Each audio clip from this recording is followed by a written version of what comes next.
नमस्कार आदाब। इस समय जो है मेरी मौजूदगी सुपौल जिले के राघोपुर प्रखंड अंतर्गत धरारा पंचायत के यूसुफ चौक पर हम इस समय मौजूद हैं।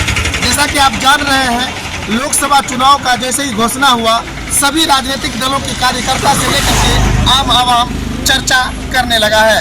इस समय हम जो है यूसुफ चौक पर मौजूद है। मेरे पीछे आप देख सकते हैं वीडियो के माध्यम से, यहाँ पर स्थानीय लोग मौजूद हैं। हम इनसे सीधे आपको रूबरू कराएंगे और जानेंगे कि इस बार यदि सुपौल लोकसभा से आरजेडी कोटे में सीट जाती है तो कौन होगा उम्मीदवार, किसका चेहरा इस बार लोकसभा उम्मीदवार के लिए सामने आएगा। हम इन्हीं से रूबरू होकर के सबसे पहले जानने का प्रयास करते हैं क्या रहेगा इस बार लोकसभा चुनाव को लेकर के। जो है जैसे ही सभी अपने अपने स्थानीय लोग जो है अपने पक्ष में दे रहे हैं और अपने अपने नेता के पक्ष में दे रहे हैं, तो हम जानते हैं इस बार जो है सुपौल लोकसभा से यदि आरजेडी कोटे में सीट जाती है तो यहाँ उम्मीदवार का चेहरा कौन होगा। करते हैं। दूसरी बात ये ना, हमारे यहाँ सुपौल लोकसभा से जो है ना, अगर देखा जाए तो पुराने में भगवंत बाबू हैं, उन्हीं को जो है ना मिलना चाहिए। बाकी तो सबका अपना अपना रुझान अगर कोई है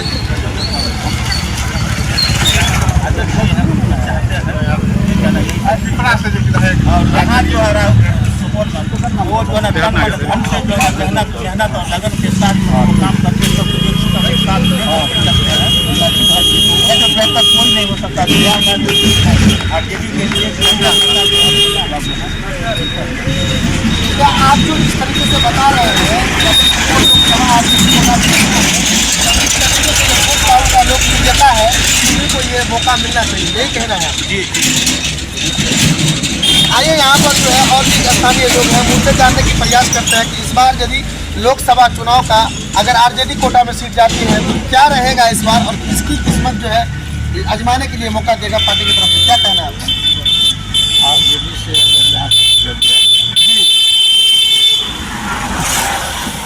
यदि आरजेडी कोटा में ये सीट जाती है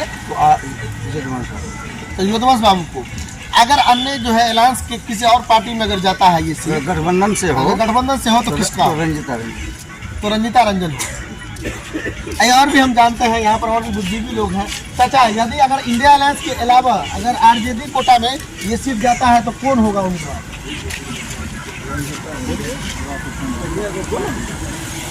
कौन होगा इस बार जो है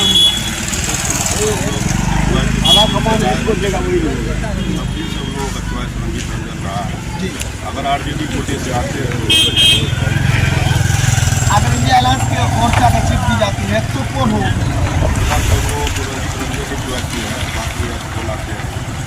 क्या नाम हुआ था आपका? अभी जो है लोकसभा चुनाव का घोषणा सरकार के द्वारा कर दिया गया है।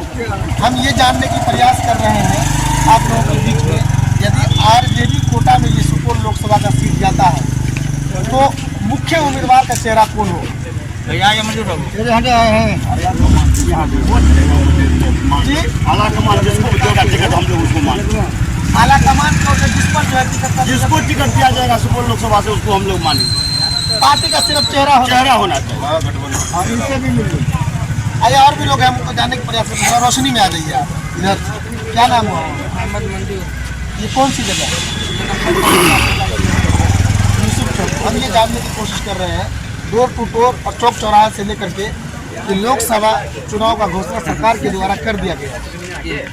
यदि सुपौल लोकसभा में आरजेडी सीट आती है तो उनके लिए उम्मीदवार कौन है?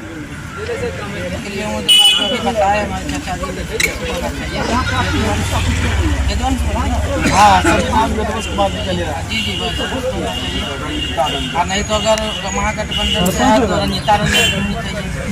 अगर इंडिया अलायंस की ओर से अगर कोई सीट दिया जाता है किसी अन्य को तो उसमें आप लोग रंजीत रंजन का चुनाव को मिलना चाहिए।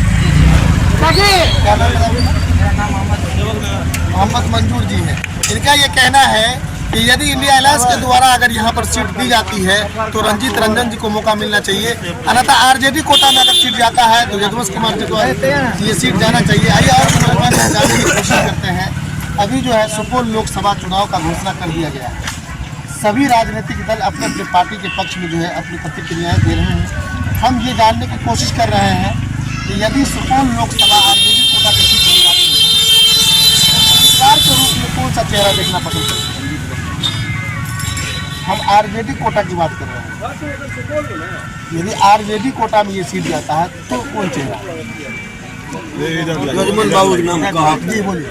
आरजेडी कोटा महागठबंधन जिसको टिकट देगा, हम लोग तांबा का वोट है उनका, हम लोग उनको समर्थन कर देंगे चाहे जिसको टिकट दे। आला कमान गठबंधन के तहत जिसको टिकट देगा हम लोग उसको समर्थन चेहरा करेंगे। कोई भी हो हम लोग समर्थन मतलब चेहरा मायने नहीं रखता। नहीं, जिसको टिकट दे दे महागठबंधन को वोट कर रहे हैं। हम लोग उसको समर्थन करेंगे। क्या नाम बता दो? हमारा मोहम्मद सुलेमान। मोहम्मद सुलेमान जी, इनका कहना ये है कि आला कमान की तरफ से चाहे वो चेहरा कोई भी हो, यदि लोकसभा सीट पर उतारते हैं तो हम लोग पार्टी का नाम दे करके उस उम्मीदवार का जो है जिनित लेकर के गली गली में फिरने को तैयार है और उन्हीं को मान लेंगे। आइए यहाँ पर जो है हमारे प्रांजल जी है जो किसी भी परिचय का मोहताज नहीं है, मुझसे आप रूबरू कराते हैं। आप जानते हैं कि इस बार लोकसभा चुनाव को लेकर के जो है यदि आरजेडी का सीट आता है तो किसकी उम्मीदवारी तय होगी? प्रांजल जी बहुत बहुत स्वागत है आपका मेरे लिए। आपका भी बहुत बहुत धन्यवाद जो इतने रात को भी आप कवरेज कर रहे हैं। हम ये जानने की कोशिश कर रहे हैं यदि आरजेडी कोटे में सुपौल लोकसभा का सीट आता है तो कौन सा चेहरा होगा जो आरजेडी के झोले में इस सीट को लेकर जा पाएगा?